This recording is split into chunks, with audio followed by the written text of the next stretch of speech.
Ipinakita si Gi-hun sa umpisa ng movie, ang isang lalaking minala sa kanyang buhay. Kinukuhanan niya ng pera ang kanyang ina at itinataya niya ang kanyang konting pera sa pagsusugal kagaya ng karera ng kabayo. Isang umaga ay nagsugal siya kasama ang mga bukis upang magkaroon siya ng panghanda para sa kaarawan ng kanyang anak na babae. Ngunit dagli din nawala ang kanyang ipinangakong birthday treat pagkatapos siyang habulin ng mga goons na kanyang mga inutangan. At may isang buwan na lamang siyang palugit upang mabayaran ang malaking utang na ito, at maaari niya itong mabayaran kapalit ng kanyang mga vital organ. Pumirma din siya gamit ang kanyang dugo upang maging opisyal ang kasunduan. Si Gayong ang anak na babae ni Gi-hun, ayaw niyang nahihirapan si Gi-hun kapag pinipilit siya nitong kumain ng mga mumurahing pagkain kagaya ng mga street food, at nagkukunwari siyang masaya sa cigarette lighter na hugis baril na iniregalo sa kanya ni Gi-hun. Napanalunan ito ng kanyang ama mula sa claw machine sa tulong ng mga batang naglalaro sa arcade. May kaya at maayos sa buhay ang ina at stepfather ni Gayong. At kabaligtaran naman nila si Gi-hun, ngunit mabait naman ito. Nakilala niya ang isang lalaki sa train station at nag-alok sa kanya ito ng isang laro na takjeet na kung saan ay pwede siyang manalo ng 100,000 won. Ngunit kung matatalo ay sasampalin siya sa mukha.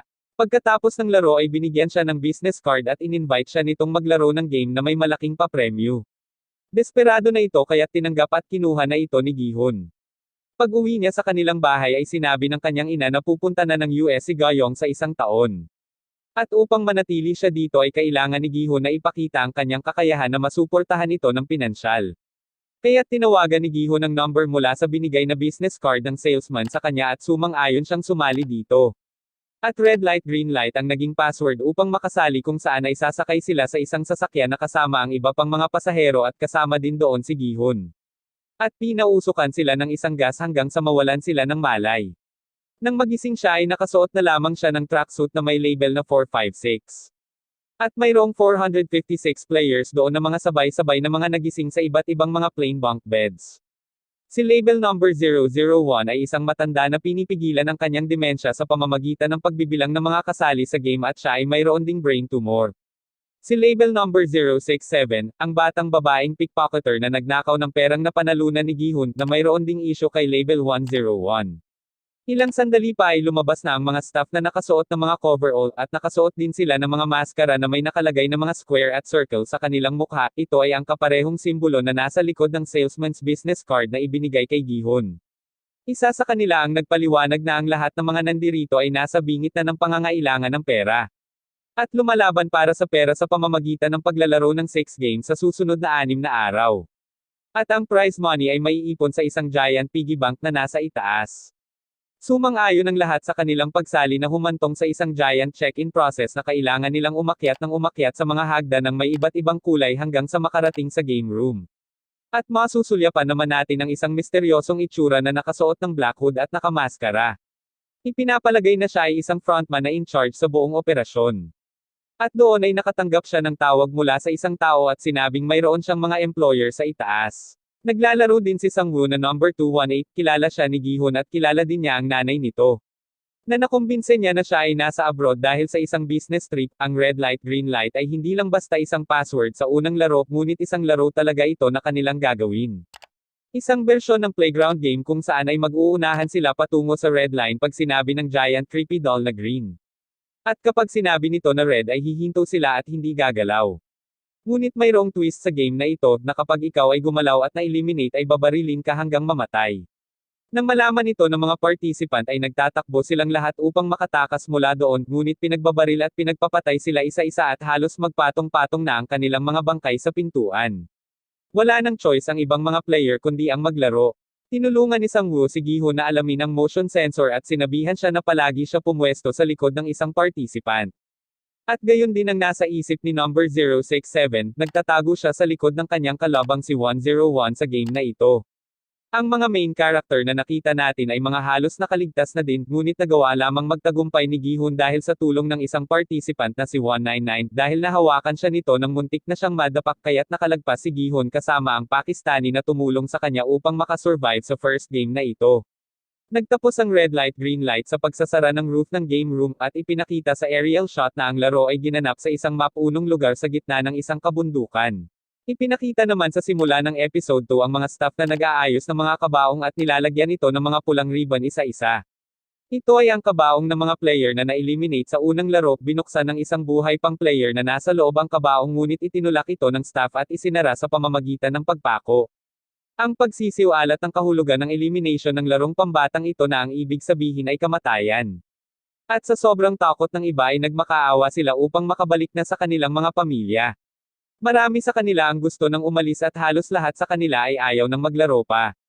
Ngunit ang pagpayag nila mula sa kanilang pagpirma ay magiging resulta ng kanilang elimination na ang ibig sabihin ay papatayin sila kapag umayaw silang mag-participate. Sinabi naman ni Sang-woo ang third clause na kung ang lahat ng mga player ay umayaw na maglaro ay makakancel na ang game. Kaya't gumawa sila ng desisyon sa pamamagitan ng pagboto. Ngunit alam ng mga staff ng Squid Games ang kanilang ginagawa. Kaya't pinuno nila ang piggy bank ng perang papremyo para sa unang round. Upang maging malinaw sa kanila na ang total prize pot ay may 45.6 billion na mapapanalunan. Si Gi-hun ang unang bumoto at pumindot siya ng pula upang hindi na magpatuloy. At iyon din ang ibinoto ng iba. Halos na natiling magkapantay lang ang bilang ng botohan ngunit sa huli ay pumindot ng green si Sang-woo at iba pang mga player kaya't nangunguna na din ang positive votes.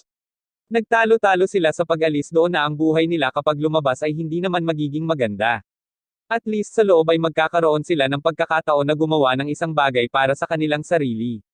Ang player na si 001 ang matandang may brain tumor ang nakakuha ng huling pagboto para sa desisyon ng botohan upang ma-break ang botong tie na parehong 100.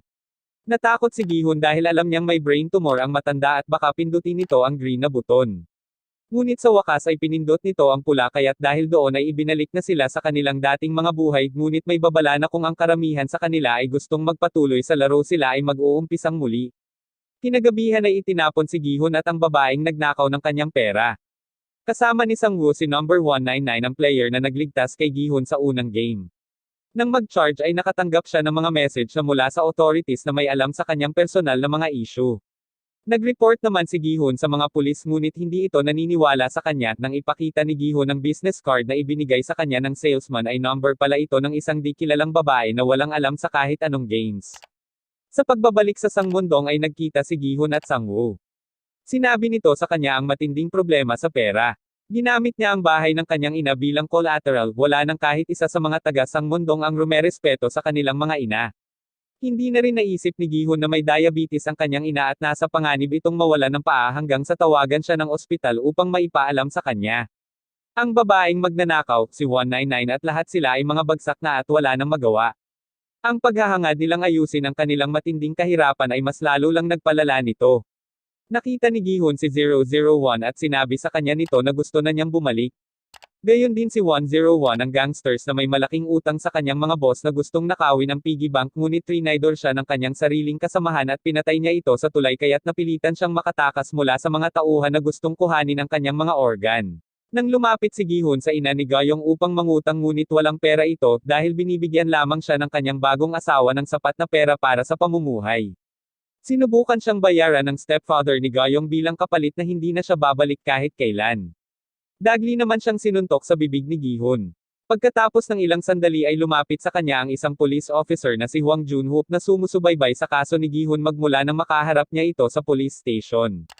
Dahil ang kapatid ni Junho ay nakatanggap din ng kaparehong business card at ito ay nawawala. Nang bumalik si Gi-hun sa kanilang bahay ay muli siyang nakakita ng business card sa kanilang pinto. Si Gi-hun at ang iba pang mga main character ng show ay naghihintay upang sunduin at minsan pang ibalik muli sa paglalaro ng mga game. Ipinakita naman sa simula ng episode 3 ang isang bagong player na kahit hindi inembita ay pumasok sa laro ng Squid Game episode 3 na ang title ay The Man with the Umbrella at ang kanyang pagpasok sa game ang magbibigay sa atin ng kaalaman tungkol sa game at sa mga nagpapatakbo nito. Sinundan niya ang isang linya ng mga sasakyang may dalang mga taong walang malay na papunta sa daungan kung saan ay ikinarga nila sa barko at iniskan. Sinakal ni Junho ang isa sa mga staff, ninakaw din niya ang mga damit nito at tinapon niya ito sa dagat. At sa wakas ay nakapasok na siya sa game, pinagsabihan siya ng isang staff na wag magsasalita kung hindi siya binibigyan ng pahintulot ng nakatataas. At napanatili pa din niyang suot ang coverall. May mga player na nagtago ng kanilang patalim kasama na dito ang babaeng magnanakaw. Naitago niya ang isang switchblade noong dumaan sila sa processing phase. Si Gi-hun, si Sang-woo at si 199 ay nagdesisyon silang bumuo ng kanilang sariling little squad kasama sina 001. Nabuo ang iba't ibang mga team sa kanilang lahat. Ngunit parang nag-iisa lang sa kanyang sarili si 067, gamit ang kutsilyo ay binuksan niya ang vent sa loob ng banyo kung saan ay naninigarilyo si 212. Ngunit maimpluwensya si 101 dahil marami din siyang mga koneksyon na mga kriminal. At mula sa vents ay iniispiyahan ni 067 ang mga staff na may nilulusaw na isang bagay sa malalaking mga kaserola at amoy matamis ito. Ginawa ang kwarto na tila isang malaking palaruan na may 4 na mga simbolo. Dinisenyohan ang pader ng hugis ng bilog ng tatsulok ng star at ng payong. At inorganize ang mga manlalaro sa ilalim sa bawat simbolo. Narinig ni Sang-woo si 067 tungkol sa matamis at naalala niya ang kanyang pagkabata. Iniisip niya kung ano ang magiging laro. Pinayuhan niya ang kanyang team na ikalat ang kanilang mga sarili sa mga simbolo kung sakali man. Napunta ang tatsulok kay Sang-woo, at kay 199 naman ay bilog. Si Gi-hun ang naging the man with the umbrella at si 001 ang nakakuha ng star. Ang bawat mga player ay binigyan ng bilog na lalagyan. Ang mga case ay naglalaman ng isang perasong bilog na honeycomb na may nakaprint o nakatatak na isa sa mga simbolo. At kailangang gupitin ng bawat player ang kanilang hugis sa pamamagitan ng karayom nang hindi ito nasisira o nagbibitak. Si Sang-woo ay mayroon ng konting kaalaman tungkol dito kaya't napunta siya sa tatsulok na mas madali. Napunta kay Gi-hun ang pinakamahirap na hugis kaya't naisip niya na siya ay nasa isang mahirap at walang pag-asang sitwasyon. Nakabantay ng mabuti ang mga staff sa bawat isa sa kanila at ang sinumang hindi magtagumpay ay agad pinapatay. Si Sang-woo at 067 ay parehong mga tatsulok kaya't madali nilang nagawang makapasa ng walang problema. At nagtagumpay din si 199. Ngunit hindi pa din natin alam kung magagawa nga ba ito ni Gi-hun habang pinagpapawisan siya sa kaba sa kanyang honeycomb. Nagkaroon siya ng ideya upang tunawin at palambutin ito mula sa likod at panipisin ang gilid nito upang mas madali niyang maalis ang payong. Inilaglag ng nagtagumpay na si 212 ang kanyang lighter para kay 101. Ngunit naggayahan ang lahat sa ginawa ni Gi-hun kaya't di nilaan nila ang kani-kanilang mga honeycomb. Pagkatapos ng natitirang ilang segundo ay nagtagumpay si Gi-hun kaya't ito ay napaiyak. Dahil naging desperado, inatake ng isang hindi nagtagumpay na manlalaro ng Umbrella Game ang isang staff members at ginawa niya itong hostage. At inutusan niyang tanggalin nito ang kanyang mask at humarap at dahil dito ay nadiskubre niyang siya ay isang napakabatang lalaki na higit pa sa isang bata. Nang makita ito ay nagpakamatay ang player at pagkatapos ay binaril ng frontman na naka-black mask ang staff. At pinaalala niya sa lahat na kung makikita ng mga players kung sino sila ay mamamatay sila. At bilang mga survivor na nanginginig pa din sa matinding takot at kaba ng dahil sa pagsubok ng laro. Ngunit nagpasalamat naman si 001 kay Gi-hun dahil nakaligtas sila sa ginawang taktika ng pagdila ng candy. Naging mga bully naman ang maliit na grupo ng goons ni 101. Habang kumakain sa isang sulok ay makikitang may nagrereklamong players na wala nang natira para sa kanila. Nanindigan naman ang mga staff na ang pagkain ay sapat para sa lahat. Kaya't kinumpronta ng nagugutom na player si 101 dahil umulit-ulit ito ng pagkain, ngunit nang dahil sa pagpuna ay binugbog niya ito hanggang sa mamatay. Tulad ng sinabi ni 111 sa staff na ito daw ay sinadyang gawin upang gatungan ang mga kalaban sa pagitan ng mga manlalaro. Kung may pagkakataong makaligtas si 111 ay sasama siya sa pinakamalakas na grupo. Ang pagpatay ng ilaw ay ginawang parang isang orasan sa episode 3 na Stick to the Team. Alam ng lahat na may isang taong bababa sa dilim. Sinubukang iwasan ni 111 ang kanyang kapalaran sa pamamagitan ng pagsasabi kay 101 na alam niya kung ano ang susunod na game. Sinabi sa kanya na manatili siya sa isang sulok at manahimik. At nang sumindi ang ilaw ay makikitang nanonood ang frontman sa pamamagitan ng mga thermal camera. At sinabi nito sa mga staff na ipatay sindi ang mga ilaw habang pumuputok ang kaguluhan sa dorm. Ilang mga tao naman doon ang nasaksak at mga namatay. Nag-focus naman ang camera kila Gi-hun at sa kanyang mga kaibigan habang hinahanap nila si 001 na nawawala sa gitna ng mga patayan. Sumama na si Saebyok sa Team Gi-hun bago pa man nagsisigaw si 001, tumayo siya sa pinakataas ng tower ng bunk beds upang makipag-away. Sumindi na ang ilaw at nagsipasukan na ang mga staff at nakontrol na silang lahat. Habang ipinapasok ang mga kabaong ay inilalabas naman ang mga namatay. Nagdesisyon naman si Gi-hun na panahon na para sa lahat upang palitan ang kanilang mga pangalan. Si 199 ay Ali Abdul na mula sa Pakistan. Hindi naman maalala ni 001 ang kanyang pangalan. Si 101 na ang pangalan ay Deoksu na palihim na pumunta sa banyo at nagsarili silang dalawa ni 212. Na nangako na papatayin niya ang lalaki pag pinagtaksilan siya nito. Samantala napagtanto naman ni Junho na ang taong umuubo sa kwarto na malapit sa kanya ay umuubo ng isang Morse code na inispelling o binabaybay ang Room 29. At ngayon ay oras naman para sa susunod na game. Kinakailangan ito ng 10 sa bawat team at mayroong time limit na 10 minutes. Na ang ibig sabihin na ang maliliit na mga grupo ay bubuo ng mas malaking grupo. Na nangangahulugang mayroong ilang pagpapasya na kailangan nilang gawin. Iminungkahi naman ni Sang-woo na ang bawat isa ay magdadala ng isang lalaki dahil mas kalimitang magagaling ang mga lalaki sa mga laro. Pinayuhan niya din si Ali na itago nito ang kaliwang kamay na putol ang dalawang daliri.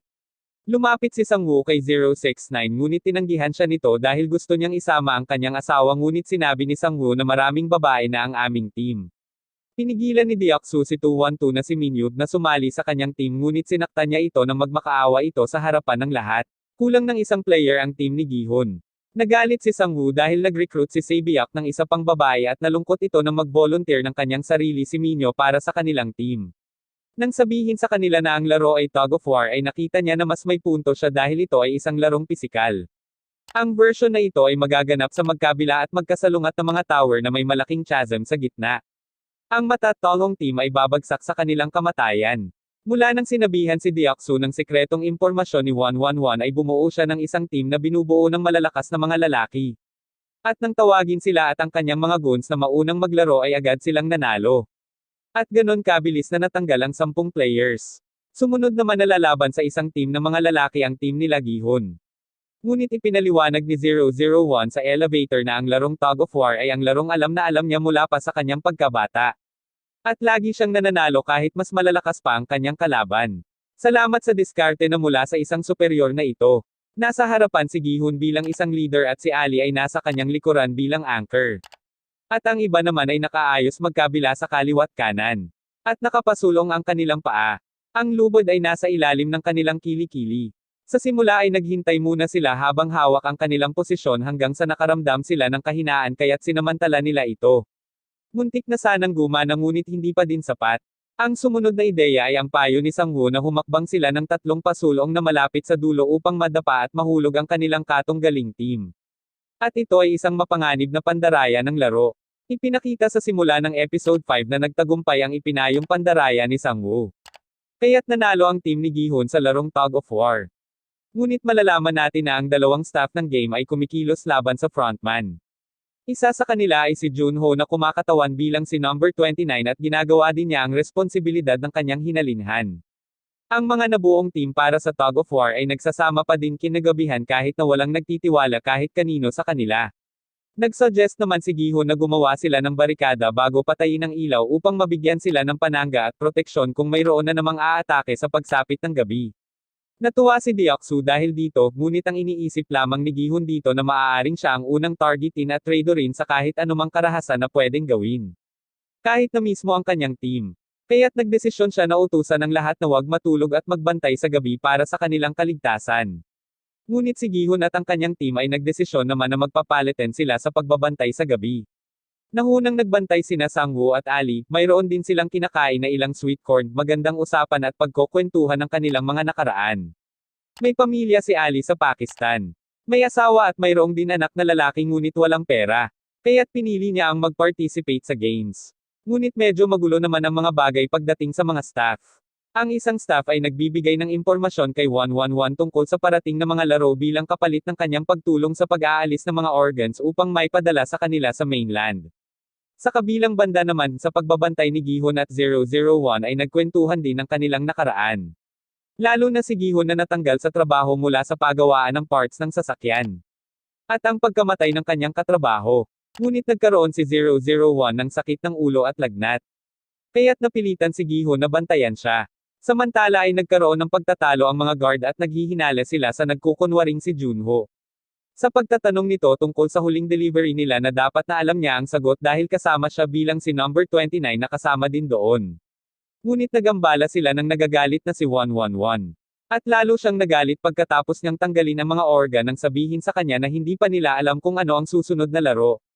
Hinawakan ni 111 ang isang staff bilang kanyang hostage ngunit nilabanan siya nito kaya't pinagsasaksak niya ito hanggang sa mamatay. At tumakas siya at dumaan sa iba't ibang kulay na hagdan na nakikita ng mga security camera. Kasabay noon ay pinaalis kay Junho ng isang naghihinalang staff ang kanyang mask at inilabas niya ang kanyang sarili bilang isang impostor. Tinutukan siya ng baril ni Junho at pilit din niya pinaalis ang maskara nito. At inungkat niya ang zombie na palagi nilang pinag-uusapan ng lalaking may isang kidney kung saan ay binugbog nila hanggang mamatay. At palagay niya na ito ay ang kanyang kapatid na may isa ding kidney. Ngunit sinabi sa kanya ng lalaki na isang babae ang kanilang pinatay, at mapapatunayan niya ito sa isang listahan ng mga player at ang kanilang medical records na nakatago sa kwarto ng frontman. Ngunit pinatay din siya ni Junho. Nahuli ng mga natitirang guard sa itaas si 111 at tinanggal pa nito ang kanyang maskara upang makausap siya. Ginambala sila ng frontman na bumaril sa guard. Hindi sumama ang loob nito tungkol sa pagbebenta ng mga organs, ngunit nagalit ito dahil sa pagsira ng equality ng laro.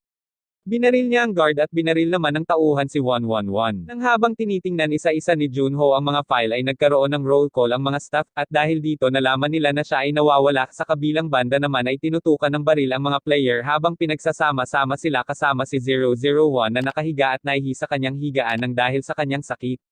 Nakita ni Junho ang mga record ng Squid Game na may date nung 80s pa, at sa wakas ay nakita niya ang ilang mga detalye ng kanyang kapatid na si Hwang In-ho na may number bilang si 132 kung saan ay nanalo sa laro noong 2015. Ipinakita naman sa simula ng episode 6 na ang susunod na laro ay handa na upang magsimula. Pagkatapos suotan ng kanyang pantalon si 001 alang-alang sa kanyang dignidad. Pinangunahan ni Gi-hun kasama ang iba pa sa pagpasok sa hagdan ng may iba't ibang kulay. At nakita nila na nakabigti ng lubid si 111 at ang iba pang mga tiwaling staff. Isang boses ang nag-a-announce upang ipaalam sa kanilang lahat na ang playing field ay na-level ng muli. At syempre hindi na natutuwa si Gyoksu na marinig ito. Ngunit mas pinalalakas nito ang ideolohiya sa likod ng Squid Games. Na ito ay nasa isang kakaibang paraan na tungkol sa pagiging makatarungan. Isang bagay na karamihan sa manlalaro ay hindi kailanman nararanasan. Mayroon ding usapin ng mga VIP na dapat dumating at kung sino ang namamahala sa frontman. Naririnig ni Junho ang isang tawag sa telepono kung saan ay tinitiyak nito sa kanyang nakatataas na ang lahat ay kumikilos na alisunod sa schedule. Ngunit malinaw na ang frontman ay may responsibilidad sa isang mas malakas at mas mapanganib na katauhan. At ano ang iniisip natin pagdating sa mga VIP? Ito ang mga mayayaman na gustong makita ang mga mahihirap na pinahihirapan at sila'y pinapatay para sa kanilang pangsariling libangan. At yan ay pangkaraniwan na lang ngayon. Gayunpaman, ang pang-apat na laro ay nangangailangan ng 2 player sa isang team. Nagdudulot ito ng mas maraming diskriminasyon.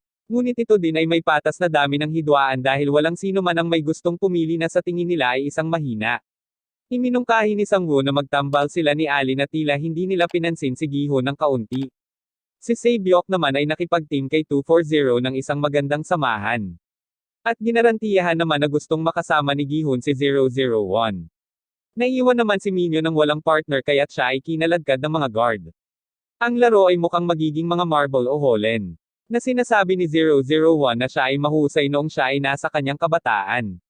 Sinabi niya na silang dalawa ngayon ni Gi-hun ay ganbo o ang matalik na kaibigang kapitbahay na kanilang pinagkakatiwalaan.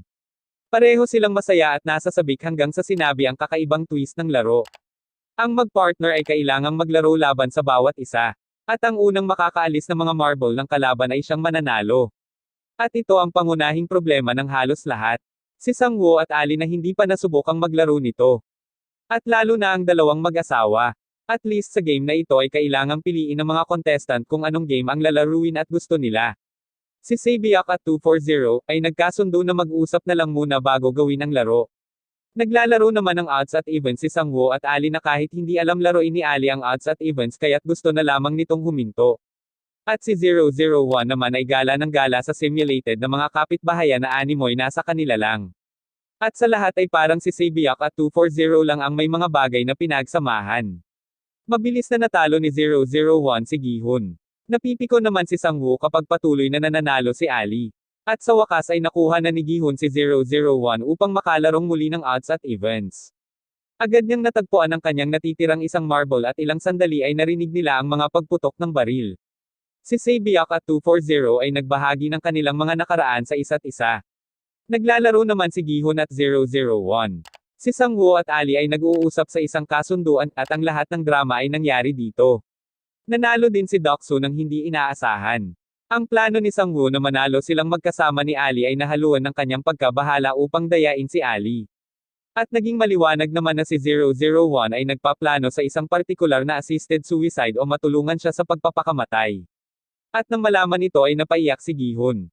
Sinabi naman ni 240 ang kanyang pangalan ay Ji-young habang siya at si Sabiak ay naghahanda na upang malaman kung sino ang mananalo at matatalo sa kanilang laro. Sa pamamagitan na titingnan kung sino sa kanila ang makapaghahadyas ng isang hole na pinakamalapit sa pader. Niloko naman ni Sang-woo si Ali sa pagbibigay ng kanyang mga holen at dinala niya lahat ito sa guard. At makikita naman na tila wala ng holen si 001. Ngunit hindi magawang bigyan siya ni Gi-hun sa halip ay tanggapin na lang ang inaakala niyang pagkapanalo. Kinuha niya ang isa pang holen sa kanyang bulsa kaya't nabalisa si Gi-hun. At sinakripisyo ni Ji-young ang kanyang sarili para kay Sabiak sa paghulog ng holen sa paa nito at ibinunyag nito na wala ng dahilan upang siya ay mabuhay pa. Kung saan ay si Sabiak ay mayroon pang pamilya sa North Korea. Kaya't binaril na si Ji-young at pinatay. Nadiskubre naman ni Ali na ang mga holen sa kanyang bag ay mga bato na nilagay ni Sang-woo kaya't binaril din ito. At sa wakas ay natagpuan na ni 001 ang kanyang bahay sa simulated neighborhood. At iminungkahi niya na magkaroon muli sila ni Gi-hun ng isa pang huling laro at sinabi nito na alam niyang palagi siyang dinadaya ni Gi-hun upang makuha ang kanyang mga holen. Pagkatapos ay ibinigay niya ang kanyang natitirang holen bilang pagpapaalala niya kay Gi-hun na sila ay ganbo. At ang ganbo ay nagbabahagi sa lahat ng bagay at masaya siyang lumabas ng ganito na nagkaroon siya ng magandang pagkakataon na magkaroon ng totoong kaibigan. Habang humihikbi ay niyakap niya si Gi-hun at napaiyak din ito. At nang lumakad na siya palayo ay naalala na ni 001 ang kanyang pangalan ay Oh Il-nam. Nakarating si Junho sa mainland dala ang ebidensya ng laro sa kanyang cellphone. Hindi na naging maganda ang samahan ni Sang-woo at Gi-hun. Sa banyo naman ay makikitang nakabaon ang isang basag na salamin sa tiyan ni Sabiak. Hinila niya ito at nilagyan niya ng bandage ang kanyang sugat ngunit naging masama na ang lagay nito. At binigyan naman ang lahat ng mga finalist ng tuxedo na may number bilang reward para sa kanilang tagumpay. Nasa isla pa din ang frontman upang habulin si Junho. Binaril niya at binutas ang canister na oxygen na iniwan ni Junho sa pampang. Tinawagan niya ang kanyang superior at nag-request siya na hanapin ang kanyang signal at magpadala ng buong squad doon. Nagpadala din siya ng ilang mga picture at mga video na nakuha niya bilang ebidensya. Ngunit walang sapat na signal doon upang maipadala ang kanyang mga messages. Ipinaghanda naman ang mga finalist ng ilang mga fine dining meal sa lamesang may hugis at sulok, naghihintay naman ang mga guard sa mga player at galit na nagtitinginan sa isa't isa sina Gi-hun at Sang-woo habang kumakain. At sinisikap naman ni Sabiak ang sarili upang manatili siyang gising. Samantala ay nagpatuloy sa pagtakbo si Junho sa isla at sinusubukan niyang makatakas at hindi mahuli habang pilit pading naghahanap ng phone signal. Ngunit na-corner siya ng mga ito. Alam ng frontman ang policy tungkol sa paglalagay ng bala ng mga Korean police. Alam din niya na may isang bala na lang na natitira si Junho, na ipinutok niya sa balikat ng frontman ngunit hindi pa din niya napigilan ito. Tinanong ni Junho ang frontman kung sino nga ba siya at sa wakas ay nabunyag na ang twist na ang frontman ay ang totoong kapatid ni Junho na si In-ho. Sinabi niya kay Junho na pag-usapan na lang natin ito ngunit umayaw si Junho. Imbes na sumagot sa tanong ng kanyang kapatid kung bakit sa halip ay binaril ni In-ho si Junho at nalaglag ito sa talampas ng dagat. Pagkatapos ng dinner ay iniwanan naman ng steak knife ang bawat isang finalist. At pagbalik sa kwarto ay umupo sila sa kanilang higaan at pinag-iisipan nilang saksakin ang isa't isa. Bagamat hindi mukhang hirap na si Sabiak ay lumapit sa kanya si Gi-hun at pagkatapos ng maiksing pag-uusap tungkol sa kanyang pamilya sa North Korea ay nagkasundo sila sa isang deal. Kung sino man sa kanila ang mananalo sa laro ay tutulungan at aalagaan ang kanilang maiiwang mga mahal sa buhay. Bago siya sumumpa dito ay nakita na lamang ni Gi-hun na nakatulog na si Sang-woo. At sinimulan niyang hugutin ang kanyang kutsilyo at akmang aalis sa kwarto upang patayin siya. Ngunit sinabi ni Sabiak na huwag dahil hindi siya ganong tao. At tama nga siya. Pagkatapos ng kanyang mabuting payo ay nawala na ito ng malay nang dahil sa pagkaubos ng kanyang dugo. Humingi ng tulong si Gi-hun ngunit dumating ang mga guard na may dalang kabaong imbes na doktor. At nang lumingon si Gi-hun ay nakita niya si Sang-woo na nakatayo sa gilid ng higaan ni Sabiak pagkatapos nitong gilitan ang leeg nito. Galit na kinuha ni Gi-hun ang kanyang kutsilyo at akmang sasaksakin niya ito ngunit pinaghiwalay silang dalawa ng mga guard dahil meron pa ding final game na natitira. Si Sang-woo at Gi-hun ay maglalaro ng Squid Game at ang bawat isa ay maaaring maging nasa offense o defense. Pinili ni Gi-hun ang offense. Habang ang mga VIPs ay mga interesadong nanunood mula sa itaas. Nagdagdag din ng ilang paliwanag ang frontman at kinumpirma na ang larong ito ang pinaka-pisikal at bayolenteng laro mula pa sa laro ng kabataan at mayroong ding ilang rules para dito. Mayroong pocket knife si Gi-hun na sinadya niyang subukang gamitin upang maipanalo ang larong ito. Nagpalitan sila ng mga suntok habang nadampot naman ni Sang-woo ang kutsilyo at sinaksak niya ng ilang beses si Gi-hun. Ngunit kinagat ni Gi-hun ang paa ni Sang-woo gamit ang kutsilyo na nakabaon sa kanyang kamay kaya't dagling hinugot niya ito at isinaksak niya ito kay Sang-woo. Ngunit nagdesisyon siya na huwag gawin. At hinayaang niyang mabuhay ito habang lumalakad patungo sa finish line ngunit di siya makatawid dito. Sa halip ay nagdesisyon siya na iapila ang rule number 3 at tapusin agad ang laro. Ibig sabihin na sa paggawa niya nito ay talagang tinalikuran na niya ang perang premyo upang mailigtas ang buhay ng kanyang kaibigan. Ngunit sinaksak ni Sang-woo ang kanyang leeg at bago mamatay ay sinabi niya kay Gi-hun na tulungan nito ang kanyang ina. Dahil sa ginawa niya ay nanalo si Gi-hun by default. At pagkatapos ng laro ay tinakpan ang mata ni Gi-hun. Nakaupo siya sa limo kasama ang frontman at sinabi ni In-ho na ang larong ito ay katulad ng pagtaya sa mga kabayo at pagkatapos ay pinausukan na nila si Gi-hun. At palabas na itinulak na nila ito sa kalye. Makikita naman na may lamang credit card ang loob ng kanyang bibig, ginamit na ni Gi-hun ang credit card sa terminal upang tingnan ang kanyang balance at ang PIN number niya ay 0456. At naglabas siya ng 10,000 won at may natira pang 45,999,999,000 won o $48 million. Nakausap niya ang kanyang matandang kapitbahay at ito ang ina ni Sang-woo. Ngunit nanahimik lang si Gi-hun dahil hindi niya masabi sa ina nito ang masakit na balita tungkol sa sinapit ng kanyang anak. Sa pag-uwi ni Gi-hun ay nakita niyang nakahandusay ang kanyang ina sa sahig. Sa kabila ng ginawa niya ang lahat para dito ay namatay ang kanyang ina. Tinakap niya ito ng mahigpit at pilit na pinipigilan ang kanyang mga luha dahil sa pagkawala nito.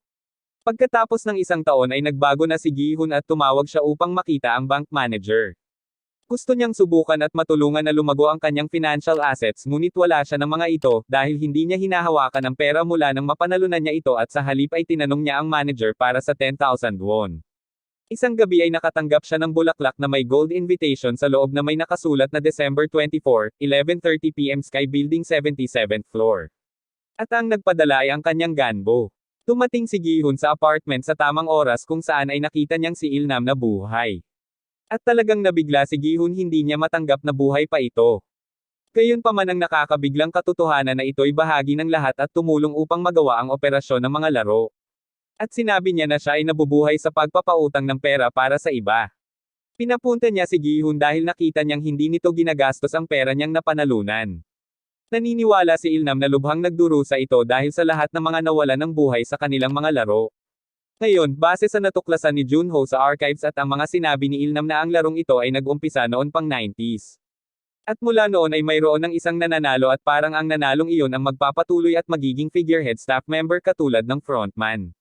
Nagsasama-sama sila Il-nam at ang iba pang mayayamang mga kasamahan ay nagdedesisyon sila ng mas produktibong paraan upang gastusin ang kanilang pera. Mas maraming pera mas alam nila ang gagawin kaya't nag-set up sila ng mga series ng mga games na ito.